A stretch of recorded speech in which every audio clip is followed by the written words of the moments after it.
The intelligent mind, or do we operate from our intelligent mind? Sounds interesting? Then stay tuned and watch this video till the end. Namaste and welcome. I'm Rachna Pednekar, founder Drishti Manthan. In neuro-linguistic programming, there is a concept of intelligent mind. Now what is it? As you can see in the diagram, the intelligent mind sits between the analytical mind and our emotional mind. It's the best of both the worlds. So let's look at each and every mind state one by one. Let's start with analytical mind. Now this is a mind that kind of overthinks. It gets too much into logical reasoning. Say there is a particular event or an incident. Your analytical mind will kind of start thinking, why this happened?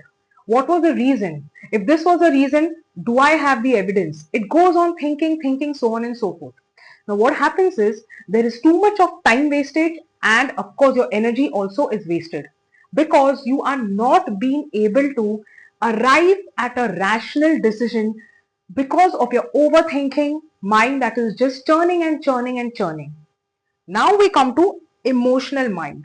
As the name says, emotional mind is a mind that always puts emotions in the forefront. For example, there is a situation.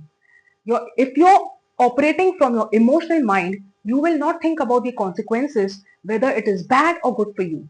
You like it, hence you will try it and you will go for it. It's a kind of a reactive mind. It reacts rather than responds. That's the difference. It reacts. So, suddenly you'll get into the emotion, or you'll have the outburst of emotions like anger, frustration, or maybe too much of happiness. So ideally, when your mind is operating from the emotional state, it also kinds of, it swings between the two extremes. You will feel overexcited, over happy, or, angry, frustrated.